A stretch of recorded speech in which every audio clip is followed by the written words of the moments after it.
Hey everybody, welcome back. I'm relationship coach Heidi McLean, and with me today is Lynn. She's a certified life and divorce coach, and we've been talking about the seasons of divorce.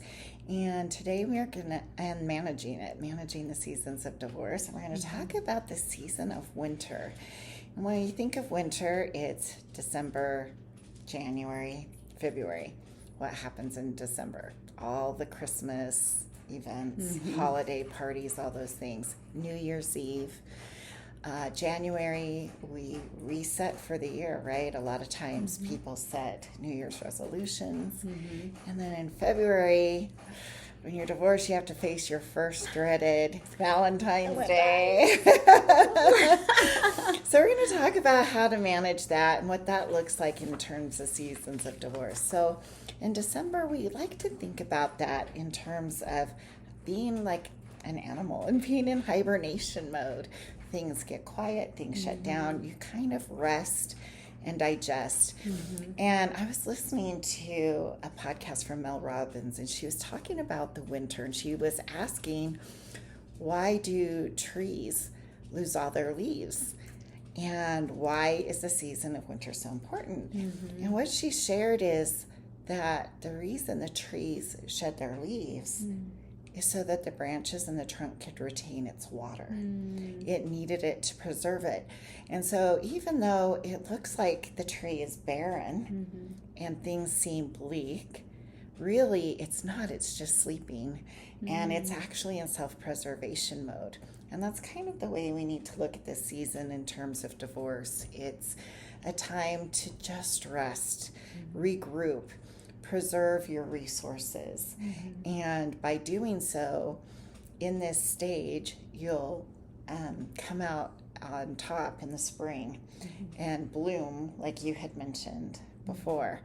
And so really, what for you feels like rest in winter? You know, I used to I still, seasonal disorders can kick in and things, but I, learned in health coaching school, which I did prior to life coaching school, that it's important to take the seasons for our bodies. So like you're saying, rest more. Of course, it gets dark around 4 o'clock. We can't go to bed at 4 o'clock, right? But we can try to be in bed earlier than, say, typical other seasons. And even the fall, the days are still a little longer. They're the shortest in this season of January, February, March, December, January, February. They're the shortest at where it's going to be. And so it's okay to, like you said, take in all that extra rest, but also eat foods that are nourishing to the body, that are in season. So rooted vegetables are very grounding to the body. There's polarities to food. And so there's a reason that acorns and squashes and rooted vegetables are also more in season. Nourish the body the right way in the winter. Eat the foods in season and scale back. Yeah, and it's interesting. I've been studying sleep a lot and the effects it has on the body. And most people have problems sleeping these days and getting the rest that they need. But it affects your mental clarity. It affects your body's immune system. It affects your mental health. You mentioned seasonal affective disorder. A lot of times with the darkness, the shorter hours and the dark coming and being more prevalent, it can enhance depression or anxiety. So it's really important, especially after a loss or a change like divorce, and not just for yourself, but also for your kids, to take the time and actually get the rest that you deserve. Some of the most important work we can do as while we're resting, actually our bodies heal 30% faster. No, not 30%, 30 times faster.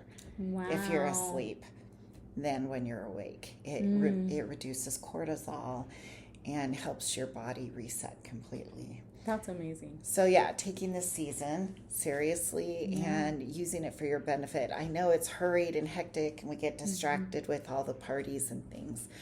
But that's another thing.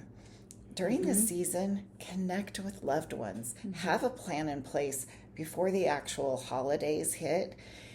know where you're going to go for Christmas and New Year's. Have a place. A lot of times when you're single, you're feeling a little depressed after being married, and you feel like it's hard to really be in a family environment because you feel like It's painful. it's painful because it reminds you of what you had but you don't currently have. Yeah. But the other thing is you don't want to disrupt other families. And so you're really not sure where to fit in. So have a plan in place, what you're going to do for yourself if you feel sad, where you can go, the things you can do to cheer yourself up. You mentioned what was something that you went through during the holidays. You were mentioning something about your kids and Yeah, I think just, I tried to keep things how we usually had, and some of those holiday traditions felt actually more painful. So creating some of this, keeping the stability of some of the traditions that they enjoy, but then being able to create new ones. I think was that. There was something else too. I think going to, if it's not typical to go to orchestras and like live a little more in some ways, being very intentional to live a little more. But also I think something that I had to learn was also being willing to say no. And not to close yourself down, but to realize, like you said, the holidays are super busy. There's a lot of demands. There's extra stuff. People there's more, more demands on society. And sometimes that is distracting for us. But other times it wears us down. And then we have less for ourselves and for our loved ones. Yeah. And so being willing to say, no, I can't do that right now is also okay and healthy. And that word NO seems so hard. We're conditioned from childhood not to use that word. And it's actually okay to say, I'm not really up to that right now. Yeah. Well, and as you were saying that, it reminded me of the financial constraints that come too, Yeah. When you have a combined income, you can provide more for your kids, or you can provide more for your family and your coworkers, and you can do all the things. So really take into account what your budget is and what you can do. Yeah. You can write somebody a letter of appreciation and put it in a dollar stocking from the Dollar Tree or something like that, or write them a song, or there are many ways that you can still give during the holidays and feel present during it without feeling like you can't participate. Yeah. Amy and I were talking. I do remember what you said. You're asking about my kids. So, for me, I felt like I was doing a service to my kids. My ex and I felt like the holidays gave us something positive to focus on when we were still married. And it gave us a common goal. And so actually our relationship tended to do better during the holidays than most regular days or times out of the year. And so we thought we were doing better. And our kids, though, after our divorce was final, they said to me, the holidays were actually more painful because they felt like, why are mom and dad getting along now? And why are things better now and right now? And so they learned that they didn't really like the holidays too much, as much as I was trying so hard to make the holidays good and positive. They were like, they're so much happier now. And so I feel like what that allows is oftentimes as parents from divorce, we feel guilty that we don't have the holidays and all these traditions anymore. But if the home has been an environment for some time, which typically it is by the time divorce hits, they're kind of over it. And it's actually more positive for our kids to be able to say, here's time with mom, and then here's time with dad, and they're separate environments, and it can be positive. And you were sharing how your kids came back and you still got to celebrate. And it's almost like our kids get bigger holidays and more celebration of those holidays now. Yeah, absolutely. Yeah, and they love that. For example, it was interesting in my divorce decree. I didn't get them every other year until the 27th. So they were with them Christmas Eve, Christmas Day, and we built it into the system like that because we didn't have family that lived close by, so we'd have to travel, and we wanted each other to be able to take the kids, whether it be out of state to see my family or out of state to see his family. and be able to do that. And so the thing I had to shift my mindset on is Christmas is just a day. Christmas Eve is just a day on the calendar. And accepting that, sure, maybe other people are celebrating it on that day, but it doesn't make it the memories any less genuine if you have them on the 27th and 28th or the 22nd and the 23rd. And so still have those traditions and make it special for the time that you have them, and they'll remember those holidays then for that. And I like what you said about forcing the issue, right? And not being authentic. Inauthenticity, actually, people feel uncomfortable because they're like, this isn't truthful. You're not being genuine, and we can tell. And it feels forced. And so the same as with family too. There's so many people who have divorce decrees where they're like, well, we still get together for Christmas for the kids. And together. It's like together. And it's like, we really don't like each other, but we're going to put on a smile for the kids. But that inauthenticity, like you said, can actually yield more hurt feelings. And then a lot of times people, when they get divorced, they don't think about down the road 5 years when each of you are with new partners, and maybe your partner wants to spend time with their family and your ex's new partner wants to spend time with their family, and then forcing those people to come together and have to spend holidays with an ex can create even more tension. So really be thoughtful and considerate for all people involved during the holidays. And sometimes separate is actually best. And so think about that. And just there are other things you can do too. As a single person, I reached out to the single community. And I had a bunch of singles who were in the same situation as I was, who didn't have my kids certain years, and we went to the movies, and we'd have a breakfast and a game day, and it was fun. I didn't feel lonely. I didn't feel sad. It was like, okay, my kids are enjoying their time with their dad. Awesome. I'm going to have my time with them when they come back, and I get to enjoy this time. So again, living in gratitude and trying to make the best out of a situation can really help you get through that. Well, and what I find, I have two that are married. And so having to share these holidays with the ex only gets more sharing when your kids get married. And then now they've got to share with in-laws too. And the in-laws feel like they have to share with us. And so it's kind of like, if you're divorcing before your kids get married, then just see it as maybe an opportunity to kind of exercise that sharingness, because as your children have partners or spouses, you're going to only share more. Right. Absolutely. So it's preparation for that. And that's really focusing again on intention, right? Even though you're resting during this time, every time you're intentional, you can create something special. So it doesn't necessarily have to be on a holiday, but you can, with intention, create new memories with your family. And maybe it's a game night once a month or something like that, and you can have your Christmas party earlier in the month or whatever. So if you are having to share and share and share, be very sherry. It's kind of adult like. And the other thing too, during the winter, we talked about January being the time usually when people start being introspective again, right? And they start looking at what's working, what's not working. How do I want things to be different? How do I want, So what do you think is most helpful during that time for a divorced person? Oh, I think definitely I love to sit down and say, okay, what did the last 12 months look like, and what are areas I'd like to see improvement for myself? Maybe it's my health. Maybe it's my finances.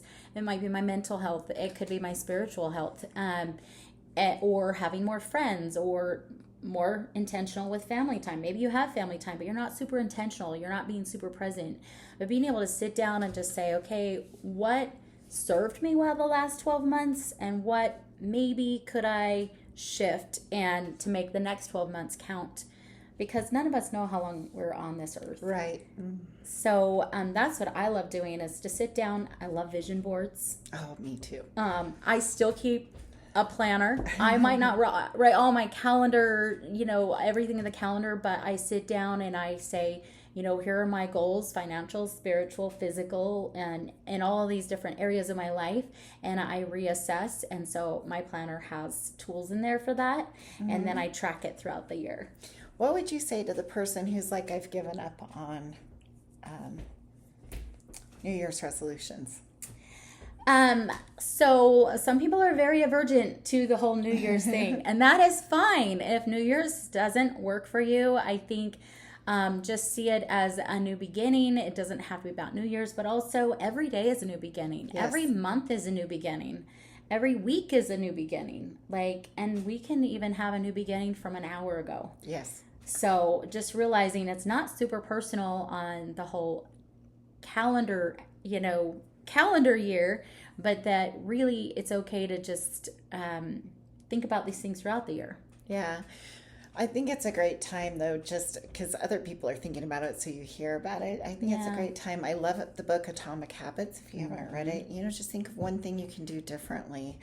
Maybe it's in the morning, take a cold shower instead of a hot shower. So they have found if you take a cold shower, it actually boosts your immunity and it invigorates you for the day and gives you better mental health throughout the day.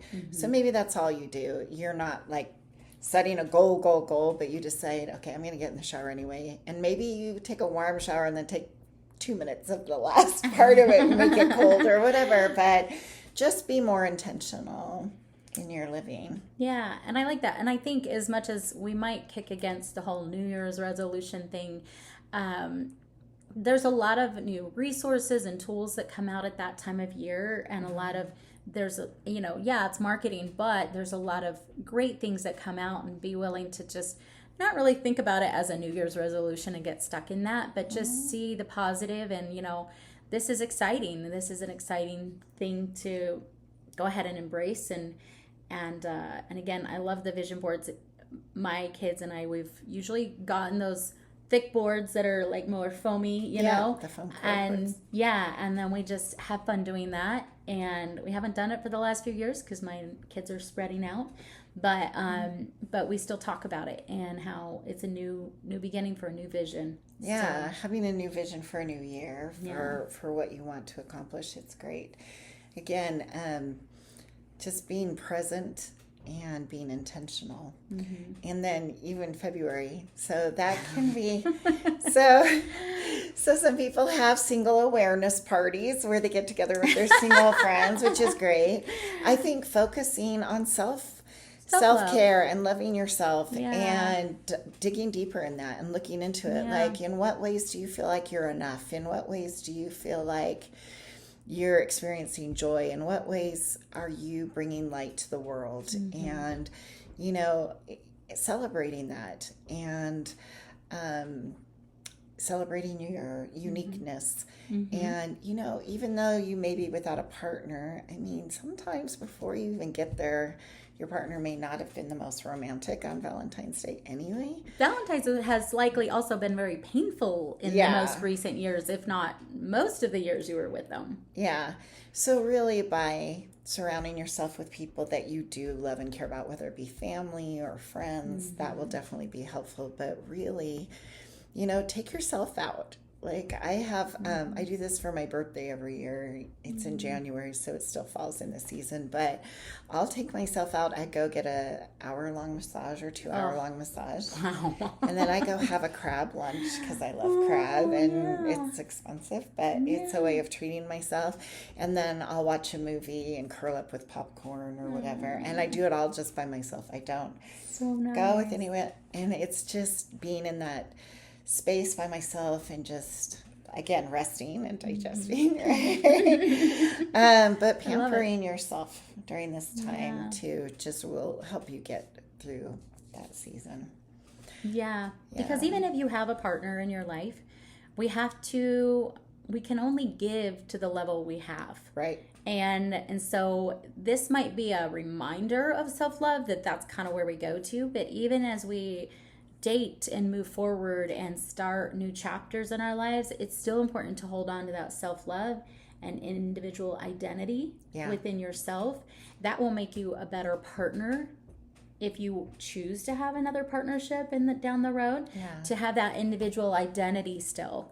And so dig your roots into that in these seasons where it seems painful and negative, but actually it's beautiful. It's like it's all part of digging those roots in for spring, so that spring, meaning maybe you're in a new relationship and can feel like you're ready for that, you show up healthy. Yeah.